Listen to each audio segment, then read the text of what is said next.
Hi friends, ಇವತ್ತು ಕುಂಬಳಕಾಯಿ ಪಲ್ಯ ಮಾಡೋಣ ಅಂತ ನೋಡಿ. ಇಲ್ಲಿ ಒಂದು ದೊಡ್ಡ ಗಾತ್ರದ ಕುಂಬಳಕಾಯಿ ಇದೆ.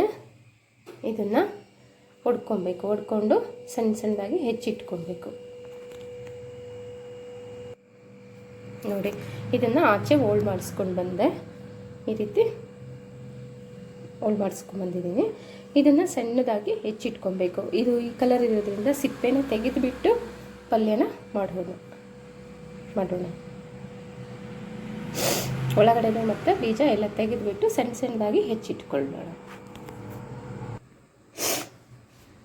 ಈ ರೀತಿ ಮುಂದೆನೂ ಕೂಡ ಬೀಜ ಎಲ್ಲ ತೆಗೆದುಬಿಟ್ಟು ಇಟ್ಕೊಬೇಕು. ಇದನ್ನು ತೊಳೆದು ಸಣ್ಣದಾಗಿ ಹೆಚ್ಚಿಟ್ಕೊಬೇಕು.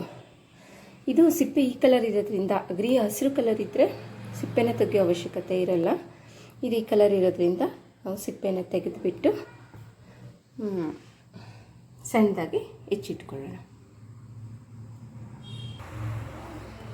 ನೋಡಿ, ಇಲ್ಲಿ ಈ ರೀತಿ ಮೀಡಿಯಮ್ ಸೈಜು, ಸಣ್ಣದಾಗಿ ಮೀಡಿಯಮ್, ತೀರ ಸಣ್ಣನೂ ಅಲ್ಲ ದಪ್ಪನೂ ಅಲ್ಲ, ಮೀಡಿಯಮ್ ಆಗಿ ಹೆಚ್ಚಿಟ್ಕೊಂಡಿದ್ದೀನಿ. ಕಡಲೆಬೇಳೆನ ಒಗ್ಗರಣೆಗೆ ತೊಳೆದಿಟ್ಕೊಂಡಿದ್ದೀನಿ. ಸ್ವಲ್ಪ ಕಾಯಿ ತುರಿ, 4 ಈರುಳ್ಳಿ, ಕರಿಬೇವಿನ ಸೊಪ್ಪು, ಒಂದು 4ರಿಂದ 5 ಒಣಮೆಣಸಿನ್ಕಾಯಿ ಆದರೂ ಬಳಸ್ಬೋದು, ಹಸಿಮೆಣಸಿನ್ಕಾಯಿ ಆದರೂ ಬಳಸ್ಬೋದು. ನಾನಿಲ್ಲಿ ಒಣಮೆಣಸಿನ್ಕಾಯಿ ಬಳಸ್ತಾ ಇದ್ದೀನಿ. ಇಲ್ಲಿ ಈಸಿ ಟು ಮೇಕ್ ಆಗಿರೋದ್ರಿಂದ ಕುಕ್ಕರಲ್ಲಿ ಯಾವ ರೀತಿ ಮಾಡೋದು ಅಂತ ತೋರಿಸ್ತೀನಿ. ಕುಕ್ಕರ್ನ ಇಟ್ಕೊಂಡಿದ್ದೀನಿ. ಸ್ಟವ್ ಆನ್ ಮಾಡಿ ಸ್ವಲ್ಪ ಎಣ್ಣೆನ ಹಾಕಿದ್ದೀನಿ.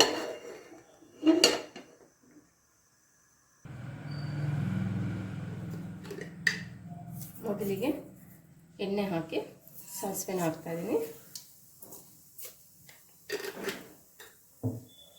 ಸಾಸಿವೆ ಸಿಡಿದ ನಂತರ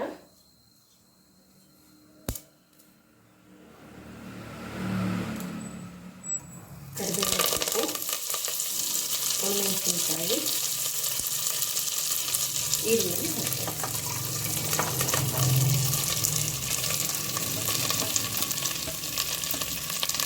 ಇದನ್ನು 4ರಿಂದ 5 ನಿಮಿಷ ಮಾಡಿಸ್ಕೊಳ್ಳೋಣ.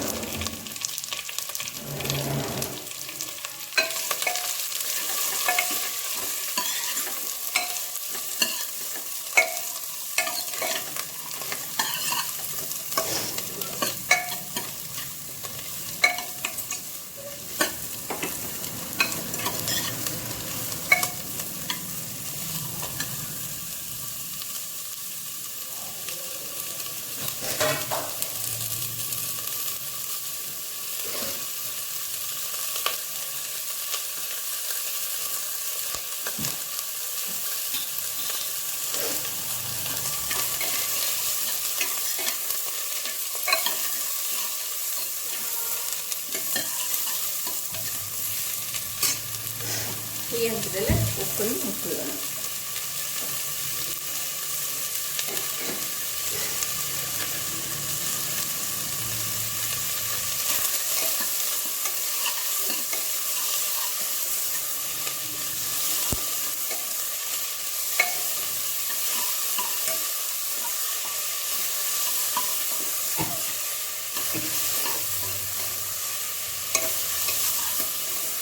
ಬೇಕಂದರೆ ಸ್ವಲ್ಪ ಹಿಂಗೆ ಹಾಕ್ಕೊಬೋದು ಒಗ್ಗರಣೆಗೆ.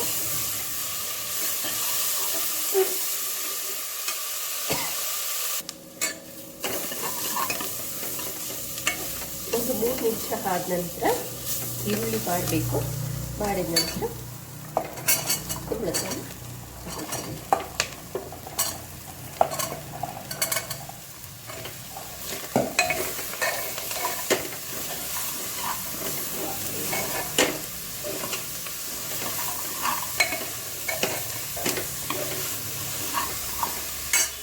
ನೋಡಿ ಎಷ್ಟು ಬೇಕೋ ಹಾಕ್ಕೊಳ್ತೀನಿ. ಮಿಕ್ಕಿದ್ದನ್ನು ಸ್ವೀಟ್ ಕುಂಬಳಕಾಯಿ ಪಲ್ಯನ ಮಾಡ್ಕೊಬೋದು. ಇದು ಖಾರದ ಮಾಡ್ತಾ ಇರ್ಬೋದು.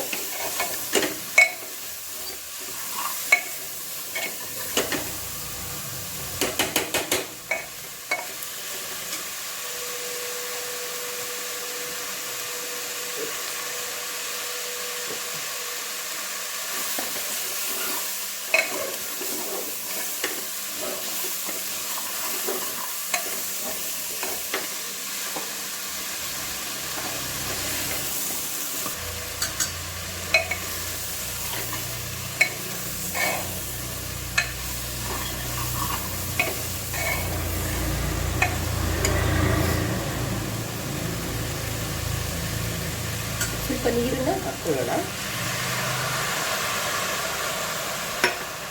ಒಂದು ಚಿಕ್ಕ ಲೋಟದಲ್ಲಿ ಸ್ವಲ್ಪ ಸ್ವಲ್ಪನೇ ಹಾಕ್ಕೊಳ್ಬೇಕು, ಜಾಸ್ತಿ ಬೇಡ.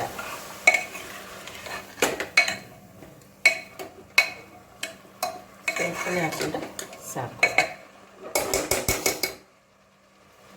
ಸ್ವಲ್ಪ ಹಾಕ್ಕೊತೀನಿ.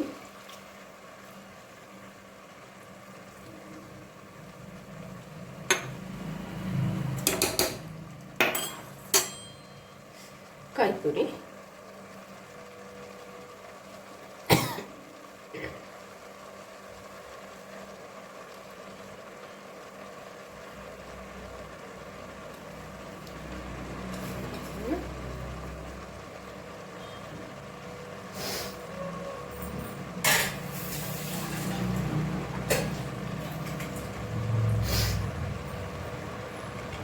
ಎಷ್ಟಾಯಿತು ಒಂದೇ ಒಂದು ಇದೆಲ್ಲ ಕೂರಿಸೋಣ.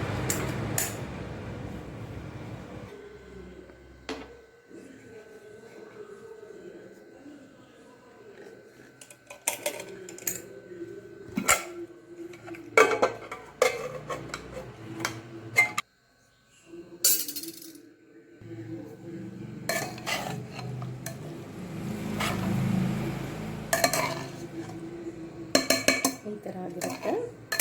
ಸೊ ಲೈಟಾಗಿ ಮಿಕ್ಸ್ ಮಾಡಿಕೊಳ್ಳಿ, ಸ್ಮ್ಯಾಶ್ ಆಗುತ್ತೆ ಮಾಡಿದರೆ.